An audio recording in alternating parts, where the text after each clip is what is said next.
¿Alguna vez te has preguntado por qué creemos en ciertas cosas sobre la Biblia que en realidad nunca estuvieron en ella? Es increíble cómo algunas tradiciones se han vuelto tan fuertes que las aceptamos sin cuestionar. Hoy te voy a revelar 6 tradiciones que probablemente siempre has creído que eran bíblicas, pero que te van a sorprender. Prepara tu corazón, abre tu mente y agarra tu Biblia. Vamos juntos a descubrir lo que realmente está escrito en la palabra de Dios y lo que es solo tradición popular. 1. La manzana del pecado original. Cuando pensamos en el jardín del Edén, una de las primeras imágenes que nos viene a la mente es Eva mordiendo una manzana roja y jugosa, ¿verdad?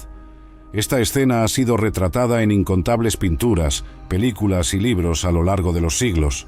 Pero ¿sabías que en ningún momento la Biblia menciona que el fruto prohibido era una manzana? En Génesis capítulo 3, versículo 6, solo encontramos la mención al fruto del árbol. El texto dice: viendo la mujer que el árbol era bueno para comer, agradable a la vista y árbol codiciable para obtener sabiduría, tomó de su fruto y comió. Génesis 3, 6. El origen de esta interpretación se remonta a la traducción latina de la Biblia, la Vulgata, donde la palabra malum puede significar tanto mal como manzana. Esta ambigüedad lingüística, combinada con el simbolismo de la manzana en la cultura romana, terminó influyendo en artistas e intérpretes medievales. En realidad, el enfoque de la narrativa bíblica no está en el tipo de fruto, sino en la desobediencia de Adán y Eva al mandato divino. En Génesis 2, versículos 16 y 17, Dios es claro: de todo árbol del jardín podrás comer libremente, pero del árbol del conocimiento del bien y del mal no comerás. Algunos estudiosos sugieren que el fruto podría haber sido una granada, una higuera o incluso una palma, frutas comunes en la región del creciente fértil, donde tradicionalmente se cree que estaba el jardín del Edén. Sin embargo, lo importante es entender que la esencia de la historia no está en el fruto en sí, sino en las consecuencias de la desobediencia. El verdadero fruto prohibido fue la elección de no confiar en Dios y buscar sabiduría y poder independientemente de Él. Como nos enseña Romanos 5, versículo 19, porque por la desobediencia de uno solo, muchos pecaron, de la misma manera, por la obediencia de uno solo, muchos serán justificados. 2. Los 3 reyes magos. Cada Navidad vemos esa escena tradicional. 3 reyes magos, cada uno con su corona dorada, montados en camellos, siguiendo la estrella de Belén para llevar regalos al niño Jesús. Pero te vas a sorprender al saber que la Biblia nunca mencionó que eran 3, ni que eran reyes, y mucho menos sus nombres: Melchor, Gaspar y Baltasar. Veamos lo que realmente dice Mateo 2, versículos 1 y 2. Nacido Jesús en Belén de Judea en tiempos del rey Herodes, vinieron de oriente a Jerusalén unos magos, diciendo: ¿dónde está el rey de los judíos que ha nacido? Porque vimos su estrella en oriente y hemos venido a adorarlo. El texto bíblico usa la palabra magos, que en griego es magoi. Probablemente eran astrónomos y estudiosos, posiblemente de la región de Persia o Babilonia, donde había una fuerte tradición de estudio de los astros. La idea de que eran reyes surgió mucho después, basada en interpretaciones de profecías como la de Isaías 60. Las naciones se acercarán a tu luz, y los reyes a la brillantez de tu amanecer. El número 3 surgió probablemente por causa de los 3 regalos mencionados: oro, incienso y mirra. Pero podrían haber sido 2 magos trayendo 3 regalos, o 10 magos trayendo 3 tipos de regalos. La Biblia simplemente no lo especifica. Y aquí hay otro detalle interesante. Cuando los magos llegaron, Jesús ya no estaba en el pesebre. Mateo 2, versículo 11 dice: al entrar en la casa, vieron al niño con María, su madre. ¿Te diste cuenta? Estaba en una casa, no en un establo. Los estudiosos creen que los magos llegaron meses o incluso años después del nacimiento de Jesús. Los regalos que trajeron eran extremadamente significativos. El oro representaba realeza, el incienso divinidad, usado en adoración, y la mirra, usada en embalsamamientos, prenunciaba el sacrificio de Jesús. Como dice el Salmo 72, versículos 10 y 11, los reyes de Tarsis y las islas traerán regalos, los reyes de Sabá y de Seba ofrecerán dones, y todos los reyes se postrarán ante él. Llamada a la acción interactiva. ¿Te están gustando estas revelaciones? Comenta aquí abajo cuál de estos descubrimientos te sorprendió más hasta ahora. Y no olvides compartir este video con ese amigo que le encanta descubrir curiosidades bíblicas. Lo más importante de esta historia no es cuántos magos eran o si tenían corona. Lo que realmente importa es que representan a los primeros gentiles, no judíos, en reconocer y adorar a Jesús como Rey. Viajaron desde muy lejos, siguiendo una estrella, movidos por la fe, para encontrar y adorar al Salvador. Esta historia nos enseña sobre la perseverancia en la búsqueda de Jesús, incluso cuando el camino es largo. Como dice Jeremías 29, versículo 13, «Me buscarán y me encontrarán cuando me busquen con todo su corazón». 3. María Magdalena como prostituta. Una de las ideas más difundidas sobre personajes bíblicos es que María Magdalena era una prostituta antes de conocer a Jesús. Esta historia aparece en películas, libros e incluso en sermones. Pero, ¿sabías que esto nunca fue mencionado en la Biblia? ¿Qué es lo que realmente sabemos sobre María Magdalena? Lucas 8, versículo 2 nos dice, María, llamada Magdalena, de quien habían salido 7 demonios. Ella era una mujer de Magdala, una ciudad próspera a orillas del mar de Galilea, y Jesús la liberó de una opresión espiritual severa. La confusión comenzó cuando la gente mezcló 3 historias diferentes. María Magdalena, la mujer pecadora que ungió los pies de Jesús con perfume, Lucas 7, versículos 36 a 50, y María de Betania, hermana de Marta y Lázaro. Son 3 mujeres diferentes que, a lo largo de los siglos, fueron erróneamente combinadas en una sola. En realidad, María Magdalena era una seguidora dedicada de Jesús. Estaba presente en los momentos más importantes de su ministerio. Fue una de las pocas que permaneció al pie de la cruz, Juan 19, versículo 25, ayudó en el entierro, Marcos 15, versículo 47, y fue la primera persona en ver a Jesús resucitado, Juan 20, versículos 14 a 18. Piensa solo, Jesús le confió el mensaje más importante de la historia, su resurrección. Juan 20, versículos 17 y 18, registra, «Ve a mis hermanos y diles, subo a mi Padre y a su Padre, a mi Dios y a su Dios». Entonces, María Magdalena fue a anunciar a los discípulos, «Vi al Señor». El ejemplo de María Magdalena nos enseña sobre transformación y propósito. Después de ser liberada, no solo siguió a Jesús, sino que se convirtió en una de las principales testigos de su ministerio. Como dice 2 Corintios 5, versículo 17, «Si alguno está en Cristo, es una nueva creación. Lo viejo ha pasado, he aquí, lo nuevo ha llegado». Esta historia también nos muestra cómo Jesús valoraba a las mujeres en una época en que eran marginadas. No solo las aceptaba como seguidoras, sino que les confiaba roles importantes. María Magdalena no necesita leyendas ni historias inventadas. Su verdadera historia bíblica ya es lo suficientemente poderosa.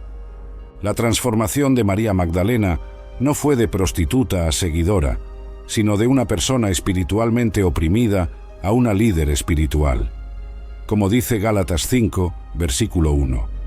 Para la libertad fue que Cristo nos liberó. Manténganse, pues, firmes y no se sometan nuevamente a un yugo de esclavitud. 4. La Navidad, el 25 de diciembre. Cuando llega diciembre, todo el mundo se prepara para celebrar la Navidad el día 25. Árboles decorados, pesebres montados, luces coloridas por todas partes. Pero aquí va una revelación que puede sorprenderte. La Biblia nunca mencionó esta fecha para el nacimiento de Jesús. De hecho, hay varios indicios de que Él nació en otra época del año. Comencemos analizando lo que la Biblia realmente nos cuenta sobre el nacimiento de Jesús. En Lucas 2, versículo 8, encontramos una pista interesante. Había pastores que estaban en los campos y cuidaban de su rebaño durante las vigilias de la noche. Para entender por qué esto es significativo, necesitamos conocer un poco sobre el clima y las costumbres de la región de Belén. En Judea, diciembre es un período de lluvias y frío intenso. Los pastores de esa época no solían mantener sus rebaños en los campos durante las noches de invierno. Era una práctica que ocurría principalmente entre marzo y octubre. Los animales se quedaban protegidos en refugios durante la estación más fría, especialmente por la noche, cuando las temperaturas caían drásticamente. Otro detalle revelador está en Lucas 2, versículos 1 a 4, cuando menciona el censo ordenado por César Augusto. El texto nos dice: en aquellos días, César Augusto emitió un decreto ordenando el censo de todo el Imperio Romano. Este fue el primer censo que se hizo cuando Quirino era gobernador de Siria, y todos iban a su ciudad natal para inscribirse. Los romanos eran administradores extremadamente eficientes. No exigirían que la población viajara durante el invierno, cuando las carreteras se volvían embarradas y peligrosas debido a las lluvias. Además, las mujeres embarazadas, como María, tendrían aún más dificultad para viajar en esas condiciones. Pero entonces, ¿por qué celebramos la Navidad el 25 de diciembre? La historia detrás de esta elección es fascinante y nos lleva de regreso al siglo IV después de Cristo. En esa época, el Imperio Romano celebraba una importante fiesta pagana llamada Dies Natalis Solis Invicti, el nacimiento del Sol Invencible, justamente el día 25 de diciembre. Esta fiesta del Sol Invencible era especialmente importante en el Imperio Romano porque marcaba el solsticio de invierno, cuando los días comenzaban a alargarse nuevamente. Los romanos creían que el sol renacía, venciendo la oscuridad del invierno. Era una celebración llena de símbolos, fiestas e intercambio de regalos. Cuando el cristianismo se convirtió en la religión oficial del Imperio Romano, la Iglesia enfrentó un desafío interesante: ¿cómo lidiar con todas estas fiestas paganas profundamente arraigadas en la cultura popular? La estrategia adoptada fue cristianizar estas celebraciones, dándoles nuevos significados cristianos. El Papa Julio I, en el año 350 después de Cristo, oficializó el 25 de diciembre como fecha del nacimiento de Jesús. Fue una elección estratégica. En lugar de intentar eliminar una fiesta popular, la Iglesia transformó su significado. El simbolismo era perfecto. Jesús, la verdadera luz del mundo, naciendo cuando la luz natural comenzaba a vencer las tinieblas del invierno. Pero existen otras teorías interesantes sobre la elección de la fecha. Una de ellas está relacionada con una antigua creencia judía de que los profetas morían en la misma fecha en que fueron concebidos. Como había una tradición que situaba la muerte de Jesús el 25 de marzo, algunos calcularon que su concepción habría ocurrido en esa misma fecha. Contando 9 meses después, llegamos al 25 de diciembre. Los evangelios nos dan algunas pistas sobre cuándo Jesús podría haber nacido realmente. En Lucas 1 aprendemos que Juan el Bautista nació 6 meses antes que Jesús. El texto también menciona que Zacarías, padre de Juan, estaba sirviendo en el templo cuando recibió la noticia del embarazo de Isabel. Conociendo la escala de los sacerdotes en el templo, algunos estudiosos sugieren que Jesús podría haber nacido en otoño, posiblemente durante la fiesta de los tabernáculos. Hablando de la fiesta de los tabernáculos, hay un simbolismo hermoso en esto. En Juan 1, versículo 14, cuando dice que el Verbo se hizo carne y habitó entre nosotros, la palabra habitó, en griego, literalmente significa tabernaculó o armó su tienda. Si Jesús realmente nació durante esta fiesta, sería una representación perfecta de Dios viniendo a habitar entre su pueblo. Las propias condiciones del nacimiento de Jesús nos dan más pistas. Lucas 2, versículo 7, cuenta que no había lugar para ellos en la posada. Belén se llenaba durante las grandes fiestas judías, cuando peregrinos venían de todas partes. Esto tiene más sentido durante una fiesta importante que en un período común del año. ¿Y qué? ¿Estás sorprendido con tantos descubrimientos? Deja en los comentarios cuál de estas informaciones te impresionó más. Sigue viendo porque hay mucho más por delante. Los primeros cristianos, de hecho, ni siquiera celebraban el nacimiento de Jesús, se enfocaban en su muerte y resurrección.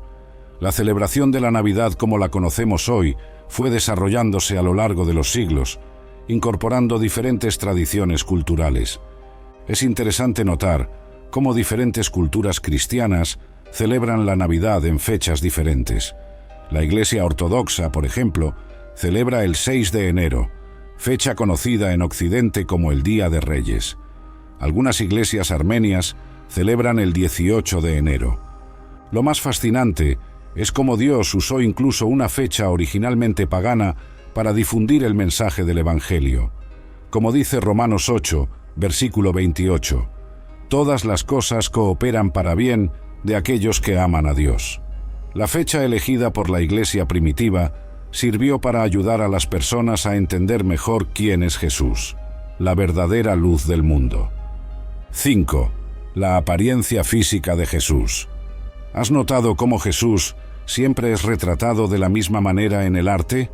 Cabellos largos y castaños, ojos claros, barba bien arreglada, piel clara. Pero aquí hay algo que te va a sorprender. La Biblia no hace ninguna descripción física detallada de Jesús. En realidad, la única referencia profética sobre su apariencia está en Isaías 53, versículo 2. No había en él belleza que nos complaciera, ni hermosura que nos atrajera los ojos. Esto es muy diferente de las imágenes a las que estamos acostumbrados, ¿verdad? Jesús era un judío del primer siglo, nacido en el Medio Oriente. Considerando el contexto histórico y geográfico, probablemente tenía características típicas de los hombres de esa región: piel más oscura, cabello y ojos castaño oscuro, estatura mediana. El retrato común de Jesús que conocemos hoy fue fuertemente influenciado por el arte renacentista europeo.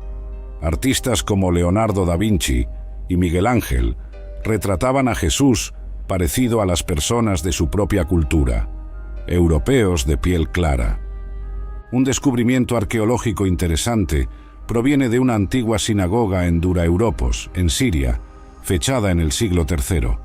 Los murales encontrados allí muestran cómo se vestían y parecían los judíos de esa época. Es probable que Jesús se asemejara mucho más a estas representaciones que a las imágenes renacentistas que conocemos. Pablo nos da una pista importante en Filipenses 2, versículo 7, diciendo que Jesús se despojó a sí mismo, tomando forma de siervo, haciéndose semejante a los hombres.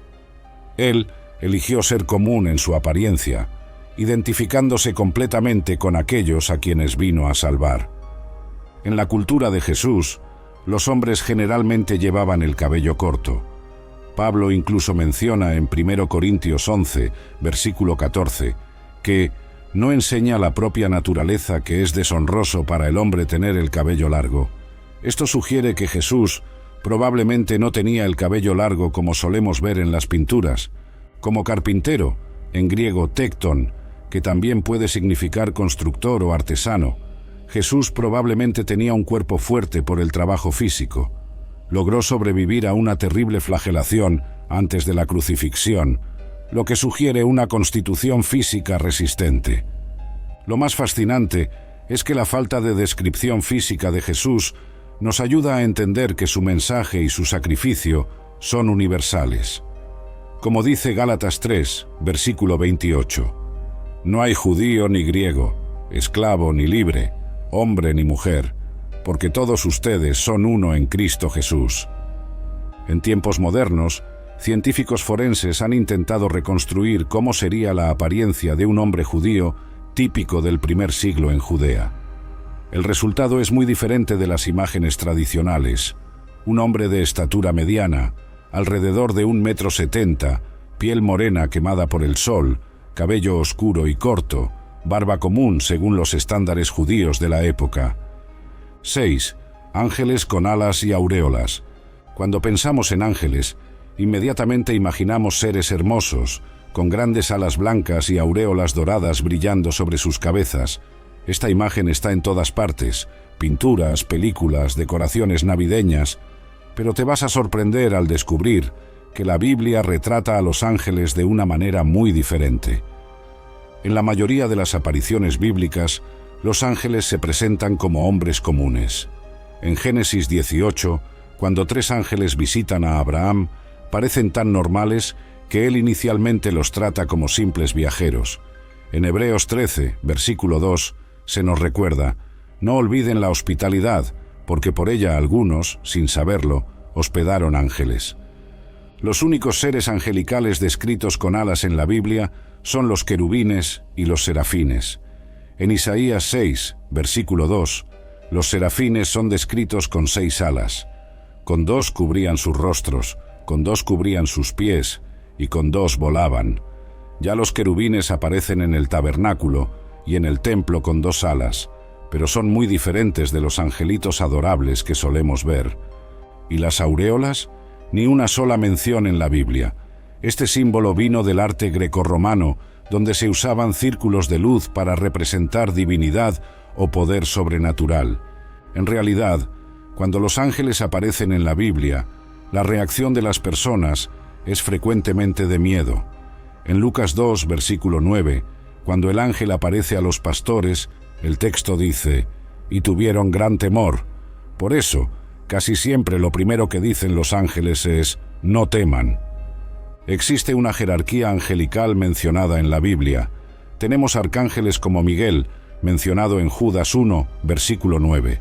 Tenemos a los querubines, que guardaban la entrada del Edén en Génesis 3, versículo 24. Y los serafines, que aparecen alrededor del trono de Dios en Isaías 6. Cada uno tiene funciones diferentes. El ángel Gabriel, que aparece tanto para Daniel en el Antiguo Testamento como para María en el Nuevo, nunca es descrito con alas. En Daniel 9, versículo 21, se le describe simplemente como el hombre Gabriel. Cuando aparece para María en Lucas 1, tampoco hay mención de alas o aureola. El arte medieval tuvo una enorme influencia en nuestra visión de los ángeles. Los artistas empezaron a pintar ángeles con alas para simbolizar su naturaleza celestial y su capacidad para transitar entre el cielo y la tierra. Las aureolas se añadieron para representar santidad y luz divina. En Apocalipsis encontramos descripciones de ángeles muy diferentes de las representaciones artísticas populares. En Apocalipsis 10, versículo 1, un ángel es descrito así: «Vi otro ángel poderoso bajar del cielo, envuelto en una nube, con el arco iris sobre su cabeza. Su rostro brillaba como el sol, y sus piernas eran como columnas de fuego». El aspecto más interesante sobre los ángeles es que son seres espirituales poderosos, mensajeros de Dios, como dice Hebreos 1, versículo 14. No son todos ellos espíritus ministradores, enviados para servir a favor de los que han de heredar la salvación. En varios relatos bíblicos, los ángeles aparecen en momentos cruciales. El ángel que impidió a Abraham sacrificar a Isaac en Génesis 22, el ángel que luchó con Jacob en Génesis 32, el ángel que liberó a Pedro de la prisión en Hechos 12. En ninguno de estos casos hay mención de alas o aureolas. El enfoque siempre está en el mensaje o misión que vinieron a cumplir. Un detalle fascinante es que los ángeles son tan impresionantes que la gente a veces intentaba adorarlos. En Apocalipsis 22, versículos 8 y 9, Juan intenta postrarse ante un ángel, pero el ángel lo impide diciendo: «Mira, no hagas eso. Yo soy tu guardián y el de tus hermanos, los profetas. Adora a Dios». Los ángeles en la Biblia también aparecen en ejércitos celestiales. En 2 Reyes 6, versículo 17, cuando Eliseo ora para que su siervo vea la realidad espiritual, él ve el monte lleno de caballos y carros de fuego. Esto es muy diferente de los angelitos tocando arpa que vemos en pinturas, ¿verdad? Una revelación sorprendente es que los ángeles no son omniscientes, no lo saben todo. En Mateo 24, versículo 36, Jesús dice que ni siquiera los ángeles saben el día y la hora de su regreso. Son criaturas de Dios, poderosas sí, pero con limitaciones. La Biblia también nos enseña que existe un número incontable de ángeles. En Hebreos 12, versículo 22, se habla de miles de ángeles. En Apocalipsis 5, versículo 11, Juan ve millones y miles de ellos. Es un ejército celestial inmenso. Lo más importante de todo esto es entender que los ángeles, independientemente de cómo los imaginemos, son siervos de Dios enviados para ayudarnos en nuestro camino hacia la salvación. Como dice el Salmo 91, versículo 11, porque a sus ángeles mandará acerca de ti, que te guarden en todos tus caminos. Hemos llegado al final de nuestras 6 revelaciones sorprendentes sobre cosas que mucha gente piensa que están en la Biblia, pero en realidad nunca estuvieron allí. Si este contenido te abrió los ojos como me abrió a mí, no lo guardes solo para ti. Comparte este video con al menos 3 amigos que necesitan conocer estas verdades. Dale like, suscríbete al canal y activa la campanita para no perderte nuestros próximos videos reveladores. Y recuerda, lo más importante no es seguir tradiciones, sino conocer la verdad de la palabra de Dios. Como dijo Jesús en Juan 8, versículo 32, y conocerán la verdad, y la verdad los hará libres. Hasta el próximo video. Que Dios los bendiga.